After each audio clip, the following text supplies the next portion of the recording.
সুস্থ থাকা হচ্ছে পৃথিবীতে সবচেয়ে সহজ কাজ।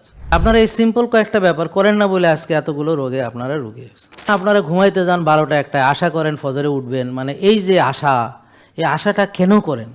প্রতিদিনই উঠতে পারতেছেন না অথবা উঠে আবার ঘুমাইতেছেন, কিন্তু নিজেকে আপনি চেঞ্জ করতেছেন না, কিন্তু এখন আপনি ক্যান্সারে আক্রান্ত। আসসালামু আলাইকুম রহমতুল্লাহি ওয়া বারাকাতুহু। সবাই ভালো আছেন? আলহামদুলিল্লাহ, আলহামদুলিল্লাহ। আমরা আল্লাহর কাছে লাখো কোটি শুকরিয়া আদায় করি যে তিনি আমাদেরকে সৃষ্টি করেছেন, পৃথিবীতে পাঠিয়েছেন, এবং আমরা যে স্বাধীনভাবে জ্ঞান অর্জন করি এটা কিন্তু এই ক্ষমতা আল্লাহ আমাদেরকে দিয়েছেন। ফেরেশতাদেরকে কিন্তু এই ক্ষমতা দেওয়া হয়নি।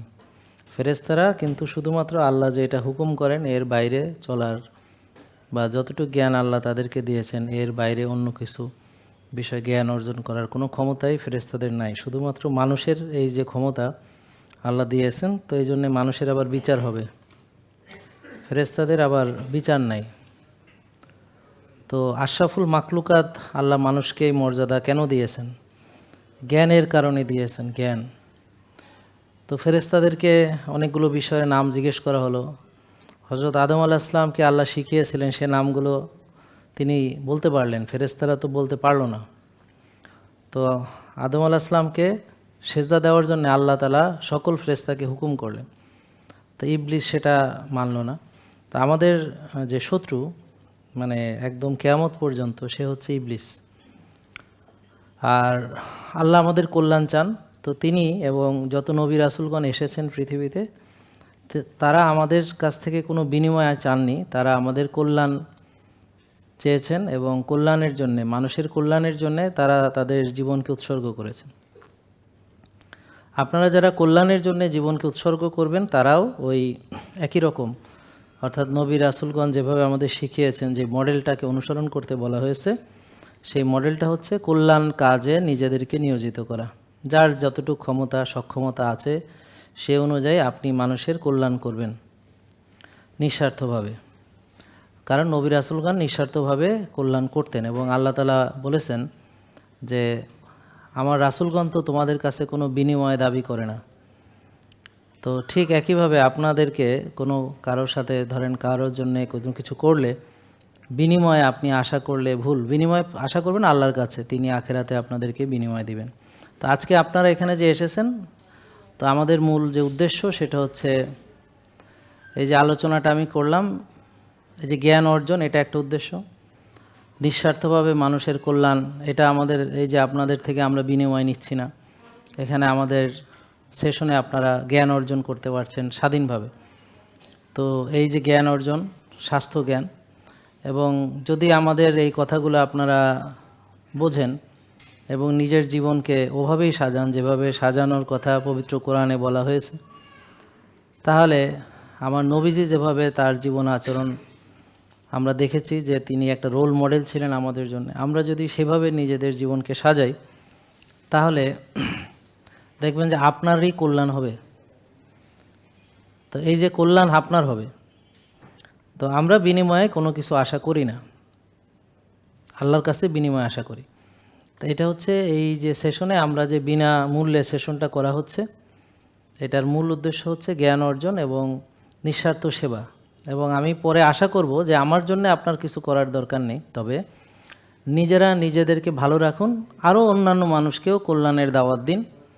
যে কাজটা আমি করছি সেই কাজটা আপনারাও করবেন। শিখলেন, জানলেন, মানলেন, ভালো হলেন, আরও মানুষকে কল্যাণের পথে ডাকলেন।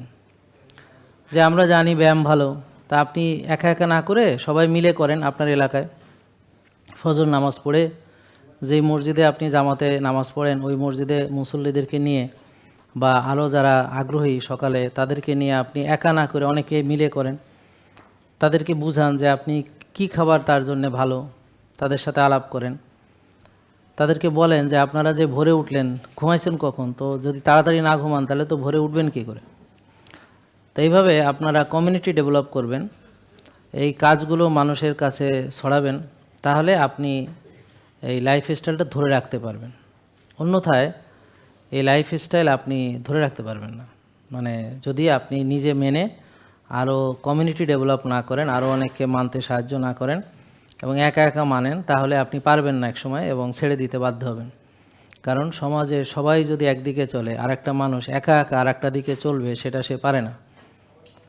তা আমরা এই দাবি আপনাদের কাছে রাখবো যে আপনারা সুস্থ হয়ে আবার অন্য যারা আছে তাদেরকে পরামর্শ দিবেন। আমরা সুস্থ থাকতে চাই এবং সুস্থ থাকা হচ্ছে পৃথিবীতে সবচেয়ে সহজ কাজ। যে আমরা যদি যেই খাবারটা আমার জন্য কল্যাণ সেই খাবারের বাইরে না খাই আমরা রোগী হব না। তো এখন কল্যাণ খাবার কোনগুলো, সেটা হচ্ছে যেই খাবার আল্লাহ দিয়েছেন, যেমনটি দিয়েছেন তেমনটি। যেমন ধরেন একটা দেশি যদি মুরগি আমরা পাই, তাহলে সেই মুরগি, তার ডিম, এগুলো হচ্ছে আমাদের জন্য কল্যাণ। বা যেই তেলটা আপনি ঘরেই বানান, যেমন সরিষার তেল আপনি ঘরে বানাতে পারেন, নারকেলের তেলও পারেন। তো এগুলো তেল যেগুলো প্রাকৃতিক তেল সেগুলো।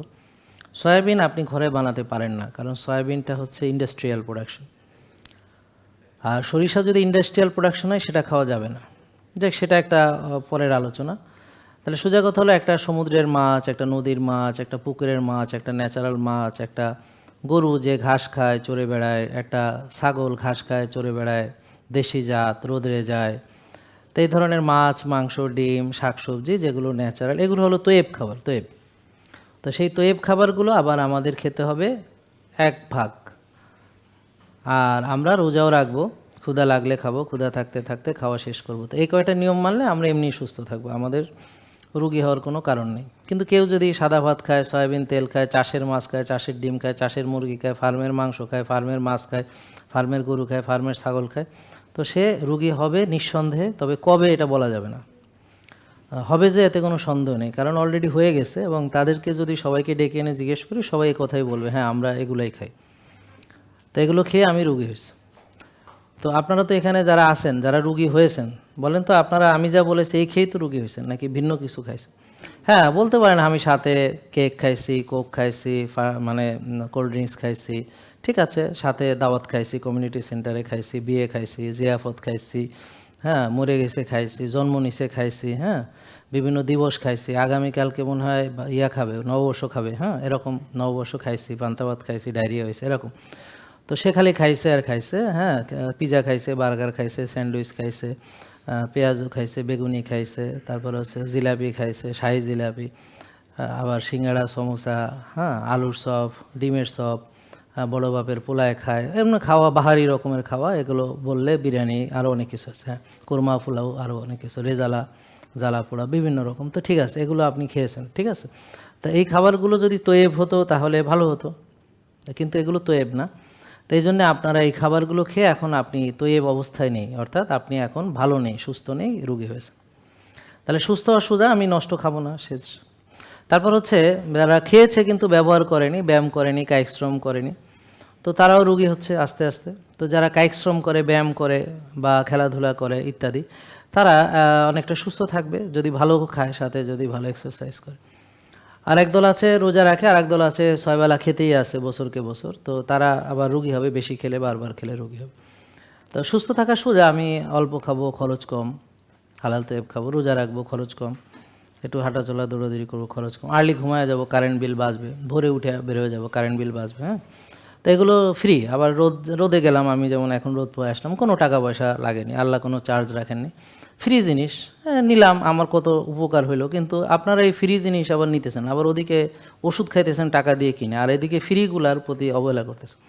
রোজা রাখলে টাকা লাগে না, শ্বাসের ব্যায়াম করতে টাকা লাগে না, ঘাসে হাঁটতে টাকা লাগে না, রোদ্রে যেতে টাকা লাগে না, রাস্তায় দৌড়াইতে টাকা লাগে না, গাছে ঝুলতে টাকা লাগে না, ভোরে উঠতে টাকা লাগে না, আর্লি ঘুমাইতে টাকা লাগে না। তো যেগুলো ফ্রি, এইগুলো আমি বাদ দিয়ে কি করতেছি, আর নষ্ট খেতে তো টাকা লাগে, হ্যাঁ। আপনি বিরিয়ানি খাচ্ছেন, আপনি বন্ধুবান্ধব নিয়ে একটা রেস্টুরেন্টে খাচ্ছেন, টাকা লাগছে, দাওয়াত করে খাওয়াচ্ছেন, যারা গিফট নিয়ে আসছে ওরাও টাকা দিচ্ছে, 4-5 হাজার টাকার গিফট মিনিমাম দিচ্ছে। তো খরচ বাই সাইড, বাইলেটারাল খরচ হচ্ছে, যে খাওয়াচ্ছে তার তো হচ্ছেই, আবার যাকে খাওয়াচ্ছে ও আবার গিফট টিফট আনা লাগতেছে। তো আসলে খরচ হচ্ছে উভয় পক্ষে, কিন্তু দুজনেই রোগী হচ্ছে, যে খাওয়াচ্ছে এবং যে খাচ্ছে, হ্যাঁ, দুজনেই রোগী হচ্ছে। তো এই যে সুস্থ থাকা এত সহজ, তাও আমরা সুস্থ নেই কেন? কারণ আমরা জানি যে ব্যায়াম ভালো, কিন্তু করি না। বলেন, করি নাকি? সবাই কথা বলেন। ভালো জানি তো নাকি? সবাই বলেন ভালো। আপনি জানেন ভালো? বোন জানেন নাকি? নাকি জানেন না কিছু? কি জানেন? তো বলেন না কেন? হ্যাঁ, তো আপনারা জানেন? আপনি জানেন ব্যায়াম ভালো? এই যে মা, আপনি জানেন ব্যায়াম ভালো? সব দিন করেন না? ডেলি করেন, করে করে আজকে এই অবস্থা হয়েছে, ঠিক কিনা? তো এখন যে জিনিস ভালো জানি কিন্তু করি না, তো তারে কে সাহায্য করবে? মানে উনি ভালো জানে করে না, তো ওনারে কে হেল্প করবে? উনি ব্যায়াম না করার জন্যে যে রোগী হয়েছে সেটা দেখায় ওষুধ খাইয়া, তা তো আজীবনে ভালো হবে না। মানে যার যেইটা সমস্যার জন্য যা করণীয় সেটা না করে আমি যদি আরও কতগুলো ওষুধ খাই, আমি জীবনে ভালো হব? তা এখন উনি খাইয়া ওজন বাড়ছে, বেশি খাইছে, এখন ব্যায়ামও করে নাই, রাত জাগছে, টেনশন করছে, তো এগুলো উনি চালায় যাইতেছে, সাথে ওষুধ চালায় যাইতেছে। তো এইভাবে কি মানুষ ভালো হবে কোনোদিন? হবে? তো তাহলে আমি যদি জানি যে এটা করা উচিত কিন্তু করি না, তাহলে আমি ভালো হওয়ার আশা কি করে করতে পারি? তা এখন যদি হইতো যে না, উনি জানে না যে ব্যায়াম একটা জিনিস ভালো, এটা উনি জানে না, এই জন্যে করে নাই, তাইলে মেনে নিতাম, ঠিক আছে। যেমন টেনশন ভালো বলেন, তা এখন যারা টেনশন করে তারা তো জানে যে এটা ভালো না। যে চুরি করে জানে না যে চুরি করা ভালো না, যে নেশা করে জানে নেশা করা ভালো না, কিন্তু এরা এই কাজগুলো করে যাচ্ছে কেন? যেমন রাত জাগা ভালো, তাহলে আপনি রাত জেগে যাচ্ছেন কেন? ভোরে ওঠা ভালো, তো ভোরে উঠে নামাজ পড়ে আবার ঘুমান কেন? অথবা মসজিদে যে জামাতে পড়েন না কেন? তাহলে এই কেনর উত্তরগুলো আপনারা জানেন কিনা, যে মানুষ জেনে বুঝেও কেন নিজেকে ধ্বংস করে? মানে এত সোজা সুস্থ থাকা খুবই সহজ, যে একদম সোজা, সুস্থ থাকার মতো সহজ জিনিস পৃথিবীতে নাই। যে পরিমিত খাবো, একটু ভালো খাবার খাবো, ব্যাস, রোজা রাখবো, ব্যায়াম করব, আর্লি ঘুমাবো, ভোরে উঠবো। আর যারা ব্যায়াম করবে না, খেলাধুলা করবে, আর নামাজ পড়বো 5 ওয়াক্ত মসজিদে, কল্যাণ কাজ করবো, শেষ। এই তো, রোদে যাবো, ঘাসে হাঁটবো, সিম্পল। তা আপনারা এই সিম্পল কয়েকটা ব্যাপার করেন না বলে আজকে এতগুলো রোগে আপনারা রোগী হয়েছে। আপনারা ঘুমাইতে যান 12টা 1টায়, আশা করেন ফজরে উঠবেন, মানে এই যে আশা, এই আশাটা কেন করেন? এই আশাটা আপনি কে দেয় আপনাকে আশাটা? এবং এই ঘটনা প্রতিদিন ঘটতেছে, যে আপনি প্রতিদিনই উঠতে পারতেছেন না, অথবা উঠে আবার ঘুমাইতেছেন, কিন্তু নিজেকে আপনি চেঞ্জ করবেন, করতেছেন না। কিন্তু এখন আপনি ক্যান্সারে আক্রান্ত, এখন আপনি প্যারালাইসিসে বিছানায় পড়ে রয়েছেন, এখন আপনার শক্তি নাই, পুরুষত্ব নাই, নারীত্ব নাই, চেহারা নাই, স্বাস্থ্য নাই, সব শেষ। হ্যাঁ, আর গাদা গাদা ওষুধ, আর এত বড় বড় ফাইল, এই ডাক্তার সে ডাক্তার। তো এইটা তো কোনো মজার জিনিস না, কিন্তু এই পথ আপনি কেন বেছে নিলেন? এখন দেখেন, যারাই অনিয়ম করতেছে তারা সবাই ডাক্তার দেখাইতে দেখাইতে ওষুধ বাড়তেছে, বাড়তেছে না নাকি? নাকি ওষুধ কমে যাচ্ছে? এ বাবা, ওষুধ কমে না বাড়ে? বাড়ে। তাহলে এটা তো আমরা জানি নাকি? এটা জানি না এরম কেউ আছে ভাই, যে না ডাক্তার দেখাইলে ওষুধ বাড়ে না, এরম কে জানে? এটা কে জানে? তাহলে আপনারা কি আমার কথা একমত? সবাই বলেন যে কি ওষুধ বাড়ে না কমে? তো আমার ক্ষেত্রেও কি হবে? বাড়তে বাড়তে কি হবে? এইটা যে আপনি ভাবেন না কেন যে আমি কোথায় যেয়ে পৌঁছাবো? এটা ভাবেন না কেন? আপনি কোথায় যেয়ে পৌঁছাবেন ভাবেন না কেন? আপনারা যে ওষুধ খাচ্ছেন ভালো, কিন্তু আপনার ভয় লাগে না কেন যে এইটা খেয়ে আমি কই যাবো, শেষ পর্যন্ত আমার কি হবে, এরপরে কি হবে, তারপরে কি হবে, এরপর কি হবে, ওরপর কি হবে, তারপর কি হবে? এটা ভাবলেন না যে এইভাবে না ভেবে যে চলতেছেন, মানে কিভাবে চলতে পারতেছেন? জেকে লাইফস্টাইল, ওষুধ মুক্ত সুস্থ জীবন।